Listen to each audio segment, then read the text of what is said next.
One part of my practice schedule that is essential for me is sight reading music by great composers. Not only does this help my sight reading ability, it helps my technical ability on the piano, and it helps me absorb the language of the composers.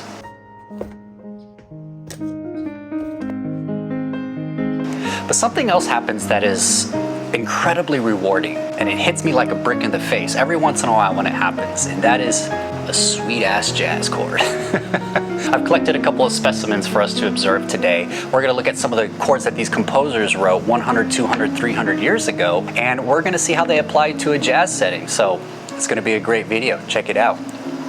Come join me. Oh, the knees hurt. Oh my God.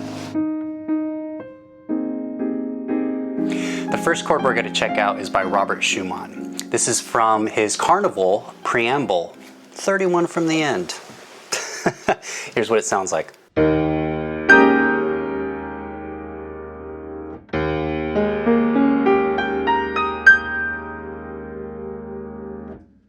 This is a E flat 7 sus 4 add 3. Here's what I'm going to do. I'm going to take my right hand and I'm going to drop it down an octave. And then I'm going to change this G into an A flat, because we're already covering the G with our thumb and our left. I like to put an E flat 5 on the bottom.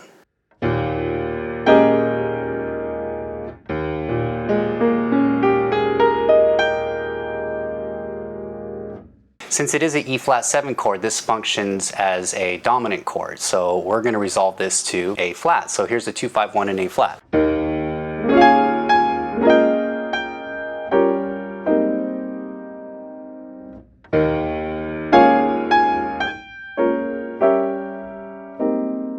Many different ways you could voice it out.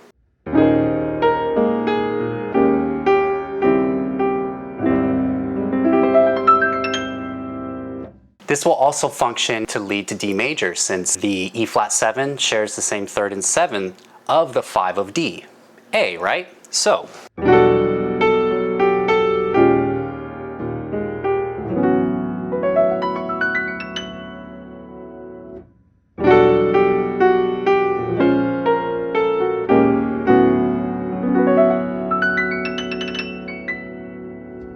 Not a bad 2, 5, 1. Our next chord relates to this one, so let's check it out.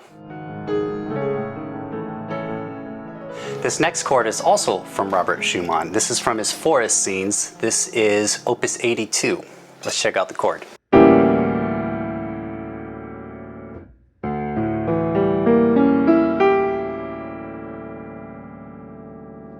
This functions as a dominant chord as well. It is a G diminished over a D5. A G diminished over a D5. So we have our G diminished. Then we have our D5. Thumb in our right hand is adding the E at the bottom.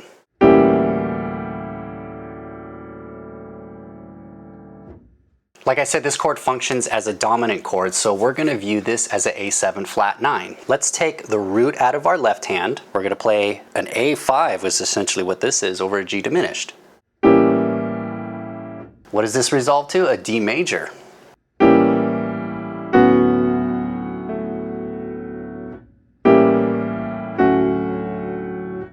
So naturally we can put it over a 2, 5, 1.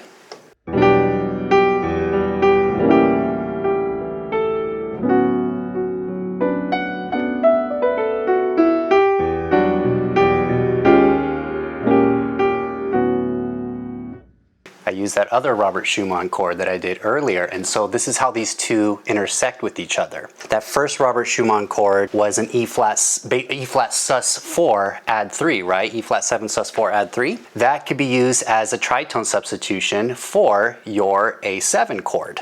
Let's combine those two chords together.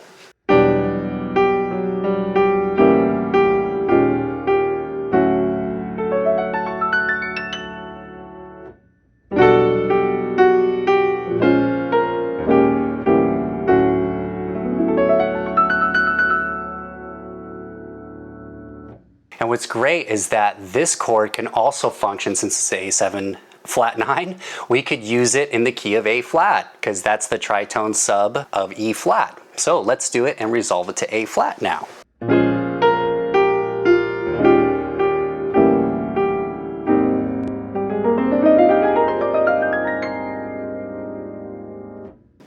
One more time.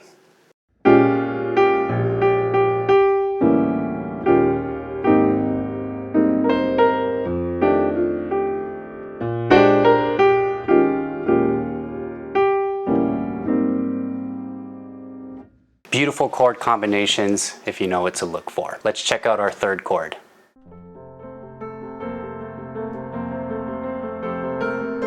The third chord we're going to do is one of my favorites. It's from Chopin's Heroic Polonaise, and this is measure 5. Let's check it out.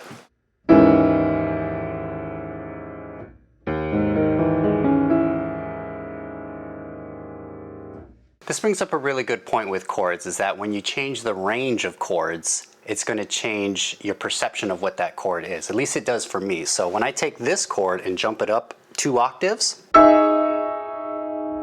this to me just sounds like a fancy C sharp minor.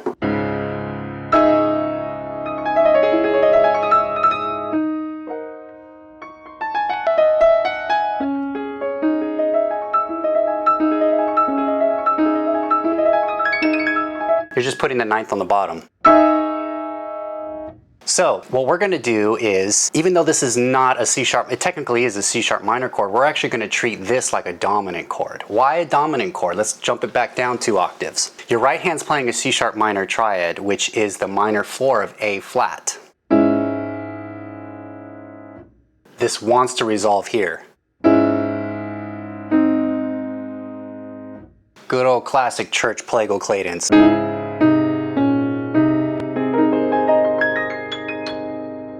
So naturally this is going to fit over A flat. So, or we at least want to resolve to A flat. So we're treating this like a big old semi-pseudo dominant chord, right? So let's do a 2-5-1 in A flat.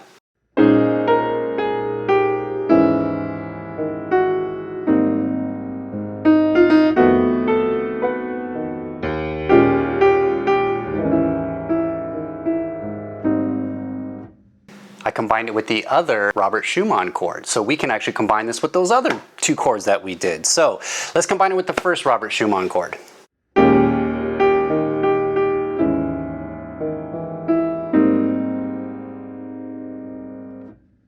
Absolutely beautiful voicings.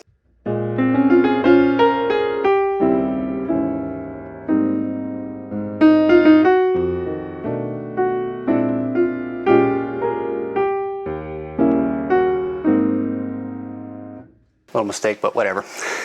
Now what I'm going to do is I'm going to combine this with the other Robert Schumann chord. So we're going to do 2 Robert Schumann chords, 1 Chopin Polonaise chord as a 2-5-1. Wish me luck.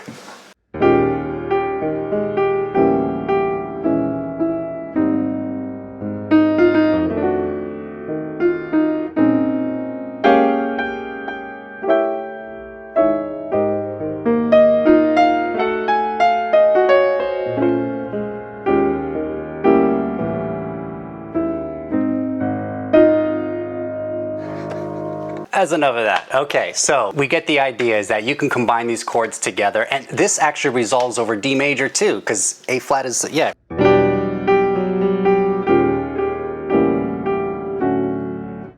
I think those other 2 Robert Schumann chords probably fit better over that, but still very nice. Let's move on to our next chord, which is Scriabin's Mystic Chord.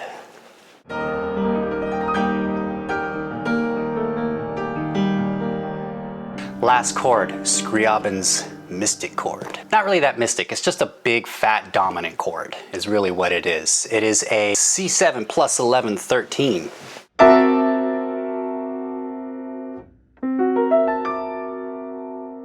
I love this one because it reminds me of Tom and Jerry. This functions exactly like a dominant chord would. So what is C7 the 5 of? F. And it's also the tritone sub of G flat, which is the 5 of B. So we're going to put this in F and we're going to put this in B.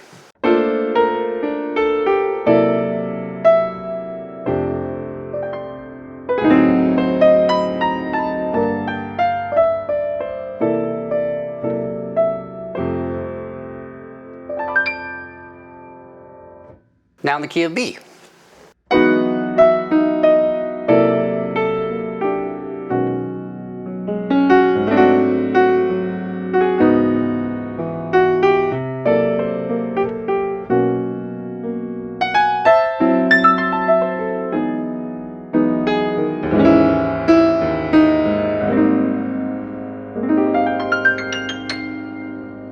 Tricked you there, threw the Chopin chord in there. So do not ask me to combine all these together in 4 chords. I have not practiced that. These other ones I did practice though. Anyways, let's conclude the video. I hope you enjoyed some of these chords.